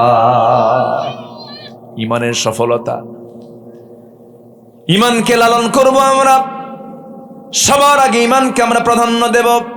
ইমানদার মিথ্যুক হবে না, ইমানদার গীবতকারী হবে না, ইমানদার হিংসুক হবে না, ইমানদার চগলখোর হবে না, ইমানদার জমি ঠেলবে না, ইমানদার বান্দার প্রতি জুলুম করবে না, ইমানদার কখনো মিথ্যা সাক্ষ্য দেবে না, ইমানদার কখনো আল্লাহর আইনকে লঙ্ঘন করবে না। ইমানদার হবে সকল বান্দার চাইতে স্বতন্ত্র, জোরে কোন সুবহানাল্লাহ। হিংসা আছে? হিংসা না, এলাকায় হিংসা নাই। জমি কেনে একজন, গম হয় না আরেকজনের, আছে কি না? কিনলো কেমন জমিটা? শ্যামপুর গ্রামের একটা ছেলে বড় অফিসার হলো, অমুকের ছেলে বড় অফিসার হয়ে গেছে, আরেকজনের ঘুম নেই। আরে হলো কেমনে রে? কেমনে হলো? এই যে জলে, এটার নাম হলো হিংসা। এটার নাম কি বলেন তো? হিংসা। বলা উচিত, আল্লাহ তুমি তাকে দিয়েছ, আমারও দাও। আল্লাহ তুমিও তাকে বড়, তুমি তাকেও বড় করো, আমাকেও বড় করো। এই উদারতা থাকতে হবে ইমানদারদের মধ্যে। জোরে বলি ইনশাআল্লাহ। ইনশাআল্লাহ। আগের যুগে মানুষ বিয়ে করতে যেত ঘোড়ায় চড়ে, আবার গরুর গাড়িও ছিল, তাই না? পালকি ছিল। তো ঘোড়ার চড়ে অনেক সময় বিয়ে করতো আগের যুগের মানুষ। তো বিয়ে করবে এক ছেলে, গ্রামের এক মুরব্বির শুধু একটা ঘোড়া আছে, আর কারো ঘোড়া নাই। তাকে কি বললো, চাচা আমার অমুক দিন বিয়ে, আমাকে ঘোড়া দিবেন? ওই চাচার খুব রাগ ছিল এই যুবকের উপরে, ঢালছে রাগ, সবাই রে দেব, তোরে ঘোড়া দেব না, যা। হয়তো কোনো বেয়াদবি করছে, রূপক অর্থে বলছি। মনটা খারাপ করে বাড়িতে চলে গেছে। কদর আসছে, কদর, সবে কদরের রাত্রিতে নামাজ কালাম পইরা শেষে দোয়া করতেছে, আল্লাহ আমার আজকের দোয়ায় আমার কোনো চাওয়া নাই, আমার পরিবারের পক্ষ থেকেও কোনো চাওয়া নাই। আল্লাহ আজকে রাত্রে আমার একটাই দোয়া, বুড়ার যেন ঘোড়া মরে। বুড়ার যেন কি মরে? ঘোড়া। এই দোয়া করে মসজিদ থেকে বের হয়ে আসছে, এসে দেখে বাড়িতে ওর মা কান্দে। মা তুমি কান্দো কেন? কে বাবা, তোর গরু মরছে। কি মরছে? গরু। দোয়া কবুল হয়েছে কি হয় নাই? হয়েছে। মালাকুল মউত ঠিকই আসছে, কিন্তু ঘোড়ার কাছে না গরুর কাছে? গরুর কাছে। হিংসা করবেন, নিজেই শেষ হয়ে যাবেন, নিজেই শেষ, অন্যের কোনো ক্ষতি হবে না। হিংসুক ইমানদার হবে না, মিথ্যুক ইমানদার হবে না, গীবতকারী ইমানদার হবে না, চগলখোর ইমানদার হবে না। ইমানদার হবে সলিড ব্যক্তিত্ব সম্পন্ন মানুষ। আল্লাহু আকবার বল। সে হবে স্বতন্ত্র, সে আলু হবে না, সে হবে মিষ্টি আলু। আলুর কাজ হলো, ও আলু দিয়ে কি হয় না, আলু দিয়ে সবে আলুর চপ, আলু ভর্তা, আলুর ডাল, আলু ঘাটি, ঠিক কিনা কোন? সবই হয় আলু দিয়া, কিন্তু মিষ্টি আলু দিয়া সব হয়? শুধু লবণ দিবেন, সিদ্ধ করবেন, খাবেন, এটাকে অন্য কোনো কাজে লাগানো যাবে না। আমরা মিষ্টি আলু হব না গোল আলু হব? দেখেন গোল আলু হব। এতক্ষণ ওয়াজ করে ঠিক বুঝলাম, গোল আলু তো যাত্রায় যায়, গোপীনাথও যায়, আবার হজেও যায়। আমরা ওই নেতৃত্বের মুখে জুতা মারি যারা মসজিদ কমিটির সভাপতি, ওয়াজ মাহফিলের সভাপতি, আবার যাত্রা কমিটির সভাপতি। জুতা দিয়া পিটাইয়া সোজা করবো এই নেতাগুলোকে আমরা, ঠিক কিনা? এগুলো মানি না আমরা। ইমামকে ঠিকই ভালো দেখেন, ইমাম যখন নেবেন বলবেন যে দেখো তো ইমাম সাহেব বিড়ি খায় নাকি, দেখো তো ইমাম সাহেবের চোখ ঠিক আছে কিনা দেখো। ইমাম সাহেব নেওয়ার সময় দুনিয়ার কিছু খুঁজে খুঁজে বের করেন। আপনার ইমাম যদি গাঁজা খায় নামাজ পড়াতে দেবেন? আপনারা হয় মদ খান, হুজুর কেন গাঁজা খাবে? মসজিদের ইমামকে আপনি এমন সুন্দর করে দেখতে চান, সমাজের যারা ইমাম হবে তাদের দেখার সময় এখন এসেছে। এখন সবাইকে রাজি আছেন তো ইনশাআল্লাহ? আল্লাহ কবুল করুন, জোরে বলি আমিন। নাম্বার 2, কি হাসতেছেন কেন? ওয়াজ আজকে কত দূর হয় না, টেনশন না, আমি 1 লাইনে শেষ করে দিতে পারবো। যদি বলেন 5 মিনিটে শেষ করে দেব। আলোচনা চলো, একটু বসেন। নাম্বার 2, পরিশুদ্ধিতা, নফসের শুদ্ধতা দরকার। আচ্ছা বলেন তো কোনটা ভালো হওয়া দরকার, বাইরেরটা আগে না ভিতরেরটা আগে? বাইরেরটা না ভিতরেরটা? বাহির সব ঠিক কিন্তু ভিতর কিচ্ছু নাই, লাভ আছে? লাভ নাই। ভিতরটা আগে ঠিক করতে হবে। ভিতর হচ্ছে নফস। ভিতরটা কি বলেন তো? নফস। সুন্দরী মেয়ে দেখলেই কি দেখতে মন চায়? চুপ করে আছে, মনে হয় সব ফেরেশতা বসে আছে, বুঝলেন? নিষ্পাপ মাসুম বাচ্চা সব। সুন্দরী নারী দেখলে কি দেখতে মন চায়? এখন তো মনে হচ্ছে পুরুষ, দেখতে মন চায়? দেখা যাবে? দেখতে মন চায়, তাকাই তো মন চাবে, তাকানো যাবে। এটার নাম ঈমান। এটার নাম কি বলেন? ঈমান। এটাই হচ্ছে নফসের শুদ্ধতা। নফসকে রোগী বানানো যাবে না, নফসকে রোগাক্রান্ত করা যাবে না। মন চাবে আমি চেয়ে থাকি, মন চাবে আমি খারাপ কাজে যাই, কিন্তু যাওয়া যাবে না। এটার নাম হচ্ছে নফসের শুদ্ধতা। আমরা নফসকে শুদ্ধ রাখবো, জোরে বলি ইনশাআল্লাহ। আল্লাহ রাব্বুল আলামিন বলেন নাম্বার 2, কোন বান্দা সফল? ওই জায়গায় দেখলাম যালিকাল ফাউজুল কাবীর, ঈমান আনবে, নেক আমল করবে, বড় সফলতা পেয়ে যাবে। এবার বলছেন ক্বাদ আফলাহা মান তাযাক্কা ওয়া যাকারা ইসমা রাব্বিহি ফাসাল্লা বাল তু'থিরুনাল হায়াতাদ দুনিয়া ওয়াল আখিরাতু খায়রুন ওয়া আবকা। আমার বন্ধুগণ, ওই বান্দাই সফল যারা নফসকে যারা শুদ্ধ করতে পেরেছে, নফসের শুদ্ধতা যারা আনতে পেরেছে। নফসের শুদ্ধতা আনার আরেকটা গুরুত্বপূর্ণ মাধ্যম হলো সব সময়ের জন্য ভাবতে হবে আমাকে কে দেখছেন। আসতে বলবেন না, কে দেখছেন? আল্লাহ যদিও আছেন সপ্তম আকাশের উপর আরশ আজিম, তার ইলম সব জায়গায় আছেন না নাই বলেন? আছে। আল্লাহ বলছেন বান্দারে তুই আমাকে বড় সাক্ষী বানায় নে, তুই আমাকে বড় রাজ সাক্ষী বানায় নিয়ে তুই জমিনে চলবি, তুই কোনো খারাপ কাজ করতে পারবি না, কারণ আমি সেখানে আছি, আমার ইলম সেখানে আছে। এই জন্য আমাদের সমস্ত আমলকে মজবুত করার জন্য সব সময় ভাববো আমার সঙ্গে কে আছেন? আল্লাহ আছেন। নফসের শুদ্ধতার সাহায্যার্থী এই বিষয়টা খুবই জরুরি। এই বিষয়টা আমাকে আপনাকে খেয়াল করতে হবে। আমার বন্ধু আল্লাহ রাব্বুল আলামিন নিজে বলেছেন 7 শ্রেণীকে আমি আর শাজিমের ছায়ে জায়গা দেব। এর মধ্যে একটা অন্যতম শ্রেণী হলো যে বান্দা, যে যুবকের সামনে কোনো নারী সুন্দরী রূপবতী বংশে ঘরের কোনো নারী প্রেমের প্রস্তাব দেওয়ার পর সে বলে ফেলল আমি আল্লাহকে ভয় করি, এমন নফসের শুদ্ধতা যারা অর্জন করবে আমি আল্লাহ রাব্বুল আলামিন তাকে আর শাজিমের ছায়ে তাকে মেহমান বানাবো। জোরে করুন সুবহানাল্লাহ। এই যুবক, এই বসো না, কয় আসলে যাই, এই যে কি বসো বসো বসো আব্বা, বসো আব্বা, আব্বা বসো বসো। চলে যাবো তো, আমিও যাব, আমার কালকে ঢাকা, আমি আমি আমি যাবো না আমার। আচ্ছা বলেন তো মেহমান থুয়ে যদি বাড়িওয়ালা দৌড়ায় এটা কি লক্ষণ ভালো নাকি বলো তো বাবা? এই বসো, এই বসো, আবার যাচ্ছি, চলে বসো বসো।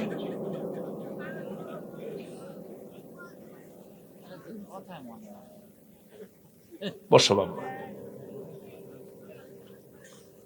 সম্মানিত ভাইয়েরা, এই তো আর কিছুক্ষণ থাকবো আমরা, একটু বসেন। কি যেন বলতেছিলাম? ইন্নী আখাফুল্লাহ। আর শাহিমের ছায়া জায়গা দেওয়া হবে। আর শাহিম কয় মাইল দূরে? কোন কত মাইল দূরে? 3 মাইল না 10 মাইল? কেউ যেতে পারবেন? নিজের চেষ্টা কেউ যেতে পারবেন সেই জায়গায়? মানুষ চাঁদে গেছে। কোথায় গেছে? চাঁদে। কোথায়? চাঁদে। নিকটবর্তী চাঁদ ঘুরে আসছে। 70 দশকে নীল আর্মস্ট্রংরা গিয়েছিলেন। মঙ্গল গ্রহে মানুষ গেছে। এখন মানুষ যদি চিন্তা করে যে চাঁদ দেখলাম, মঙ্গল গ্রহ দেখবো, সূর্য দেখবো, উপায় আছে? না। সূর্যের ইন্টারনাল তাপমাত্রা হচ্ছে 15 লক্ষ degree Celsius. 15 lakh degree Celsius internal তাপমাত্রা। কেমনে যাবেন আপনি? সম্ভবই না। হ্যাঁ, বিজ্ঞান যদি বলে একটু তারকা দেখতে যাব, তারকা কি আরো কাছে না আরো দূরে? পৃথিবীর সবচেয়ে নিকটবর্তী তারকার নাম হলো প্রক্সিমা সেন্ট্রাই, সবচেয়ে নিকটবর্তী তারকা। এই তারকার দেশে যদি কোনো বান্দা সফর করতে চায়, দেখতে চায়, বিজ্ঞান বলছে, গবেষণা করে বলছে, পৃথিবীর সবচেয়ে লেটেস্ট আবিষ্কার হলো নভোযান অ্যাপোলো 11। অ্যাপোলো 11-এর গতি হলো প্রতি ঘন্টায় 39,000 কিলোমিটার, প্রতি ঘন্টায় 39,000 কিলোমিটার। এই বেগেও যদি রওনা দিয়ে দেয় পৃথিবী নামক এই জায়গা থেকে ওই প্রক্সিমা সেন্টারের সবচেয়ে নিকটবর্তী তারকার দেশে যেতে সময় লাগবে 1,15,000 বছর মাত্র।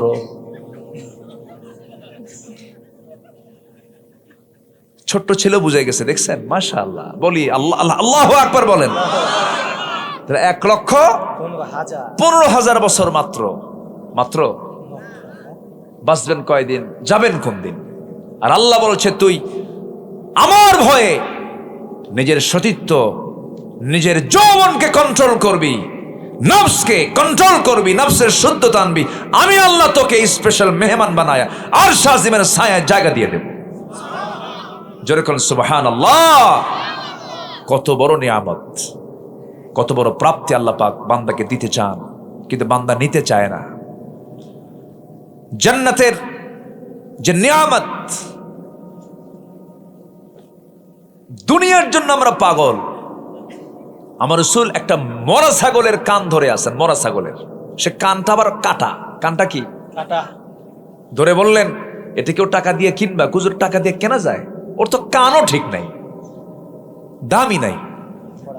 আমার রাসূল বলছেন, এই মরা ছাগলটা যেমন তোমার কাছে মূল্যহীন, ঠিক আমার আল্লাহর কাছে দুনিয়াটা এই মরা ছাগলের মতো। এই দুনিয়া পার হয়ে যাবে। জান্নাতের একটা কোড়া রাখার জায়গা, একটা কোড়া রাখার জায়গা, খায়রুদ দুনিয়া ওয়া মা ফিহা, দুনিয়া এবং দুনিয়ার মাঝে যা আছে তার চেয়ে দামি। কেউ তো সুবহানাল্লাহ বলতেছেন? সেই জান্নাত কি সবাই পেতে রাজি আছেন তো? পেতে রাজি আছেন তো? নিজের বইয়ের দিকে নজর, অন্যের বইয়ের দিকে নজর, এটা যেন মনে থাকে। আবার আমরা নফসকে ইমানদারের নফসে রূপান্তর করব। জোরে বলি ইনশাআল্লাহ। কিছু নফস আছে কুত্তা নফস। কি নফস বলেন? কুকুরের মতো স্বভাব, সব জায়গায় সাটন মারে। কি ঠিক কিনা? ঠিক কিনা? সব জায়গায় চাটন মারে। এটা হচ্ছে কুত্তা নফস। উলাইকা কাল আনআম বাল হুম আদাল। আমি কই নাই, এটা আল্লাহ কইছে। কি ঠিক আছে কিনা? কোন এটা কি আমার কথা বলতেছে নাকি? এরা চতুষ্পদ জন্তু, তার চেয়েও খারাপ, কুত্তার চেয়েও খারাপ। আল্লাহ আমাদের ইমানকে মজবুত করে দেন। জোরে বলি আমিন। ইমান চেক মসজিদে হবে না, ইমান চেক হবে বাজারে। মসজিদে নামাজ পড়ার পরিবেশ আছে, ওখানে ইমান চেক কি হবে? ইমান চেক হবে যাত্রা হচ্ছে, তুমি যাও নাকি? আসতে কম কেন? ইমান চেক হবে। সুদের কারবার চলে, তুমি সুদের কারবার করবা নাকি? এখানে ইমান চেক হবে। তসবিহ জপবেন, মক্কায় যাবেন, মদিনায় যাবেন, ওখানে ইমানের চেক নাই। ওটা তো ধর্মীয় কাজ করবেনি আপনি। রাগ করতেছেন মনে হয় আপনারা। কি নফসকে পচা রাখবো না শুদ্ধ করব? নফসকে শুদ্ধ করব। জোরে বলি ইনশাআল্লাহ। হারাম কিছু খাবো না, হারাম কিছু দেখবো না, হারাম দেখি চিন্তাও করবো না। জোরে বলি ইনশাআল্লাহ। এক সাহাবী বলেন, হুজুর ওয়াজ আমি বেশি শুনবো না। আমারে খুব কম কিছু আমল দেন, আমি জান্নাত পেতে চাই। নবীজি বললেন, তাই বসো। রাসূল কাউকে হতাশ করতেন না, বস এখানে বস, কি করবা তুমি বলো। হুজুর আপনি শিখাই দেন, তুমি কি করতে চাও বলো।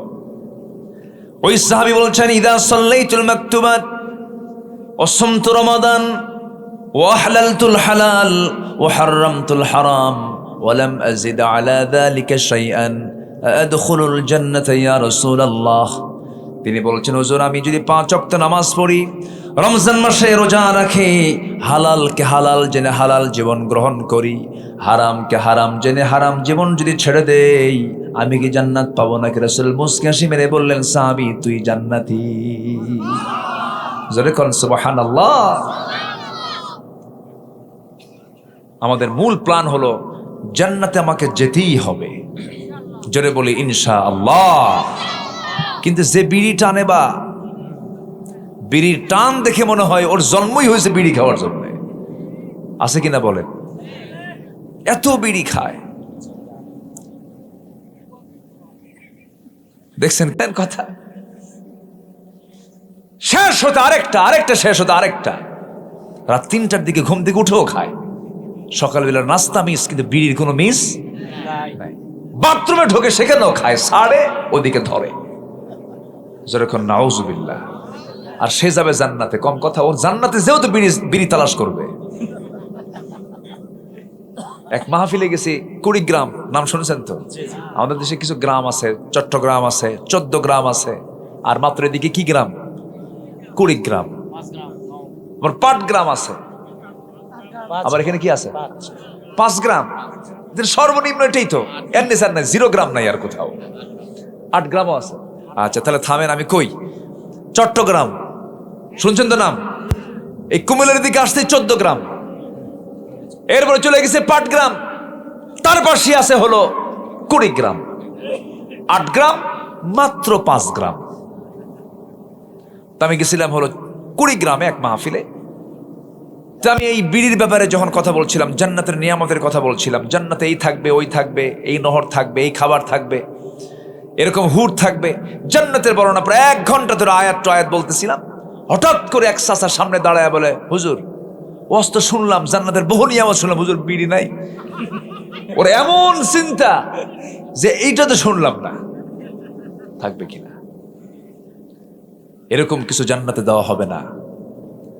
জান্নাতে যা খেলে আপনার কলিজা পুরে শেষ হয়ে যাবে, এমন কিছু জান্নাতে দেওয়া হবে না। জান্নাতে যা দেওয়া হবে, আপনার জীবনটারও তরুতাজা হয়ে যাবে। আল্লাহু আকবার বলে।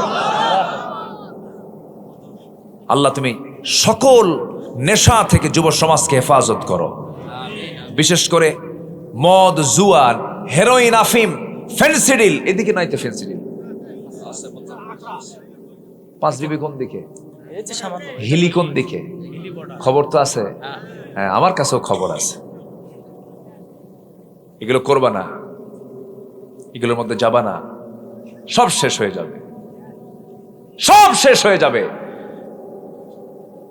এরপরও সবচেয়ে বড়, এখন আরো বড় ভয়ঙ্কর নেশা হচ্ছে ডিভাইস, এই মোবাইলের, ফ্রি ফায়ার, পাবজি, ক্যাসিনো, এই নেশাগুলো। যুবকরা এগুলো বাদ দাও, দয়া করে বাদ দাও। যুবকরা কুটকুট করে হাসতেছে, বুঝলেন? বোঝে তো, সব সব বোঝে। তুমি বুঝো, কিন্তু তোমাকে বোঝেন কে? আস্তে, তোমাকে বোঝেন কে? জীবন কয়টা? সাজানোর সুযোগ কয়বার? একবার, আর ফিরে পাবা না। সুন্দর করে সাজায় নাও, ইমান দিয়ে, জোরে বলি ইনশাআল্লাহ। আমার ভাইয়েরা, নাম্বার 3 হলো সত্যবাদী হওয়া। নাম্বার 4 হলো আমাকে আপনাকে তাকওয়া অর্জন করতে হবে। তাকওয়াটা কি? তাকওয়া হলো সমস্ত হারাম কাজ থেকে নিজেকে বাঁচিয়ে রাখা। ছোট্ট একটা উদাহরণ দেব আমি। তাকওয়াটা কি? এই যে বোতল দেখতে পাচ্ছেন, গ্লাসটা দেখতে পাচ্ছেন, এরকম একটা বোতল নিয়ে ওমর ফারুক মধু নিয়ে আসছেন বাড়িতে। 1 বোতল মধু নিয়ে বাড়িতে এসে বলছে, বউ আমার, এই বোতলটাকে 5টা ভাগ করো। মধুটা 5টা ভাগ করে প্রতিবেশীর 4 ঘরে 4 অংশ দিয়ে আমাদের একটা অংশ আমাদের জন্য রেখে দাও। বউয়ের হাতে বোতল হস্তান্তর করার পরে তিনি বলছেন, না, আমাকে দাও, আমি তোমাকে ভাগ করতে দেব না। বলেন তো, এই আচরণ স্বামী যদি বউয়ের সঙ্গে করে কি হতে পারে? আপনার বউ কি করবে? কোন রাগ হবে? হবে, বলবে আমারে চিনলে না, 37 বছরের সংসার তুমি ধ্বংস করে দিলা, তুমি আমার বিশ্বাস করো না, কত কি বলবে। কিন্তু ওমর ফারুকের বউ কি আমার আপনার বউয়ের মতো? উনি বললেন তাই, ঠিক আছে নেন, একটু হলো তো মন খারাপ হওয়ার কথা, তাই না? নিলেন, বোতলটা নিয়ে করলেন কি, প্রতিবেশীর এক ঘরে ঢুকলেন, প্রতিবেশীকে ডাক দিয়ে বলছেন, প্রতিবেশী আমার, সুন্দর করে 5টা ভাগ করো, একটা ভাগ তুমি নাও আমাকে দাও, আর বাকি 3টা ভাগ প্রতিবেশীর ঘরে ঘরে পৌঁছায় দাও, সমান ভাগে ভাগ করবা যেন কম বেশি না হয়।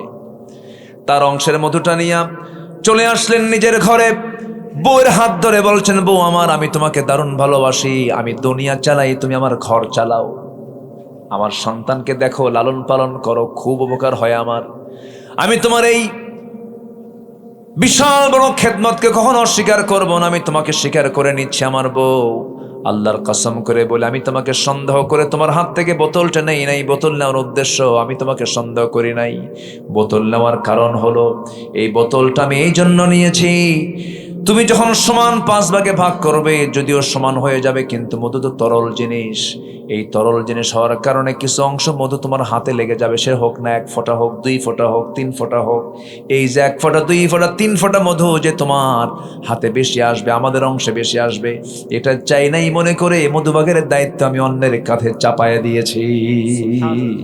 যেরকম সুবহানাল্লাহ। এটার নাম কি? তাকওয়া। অনেক লম্বা লম্বা কথা, সময় তো কম।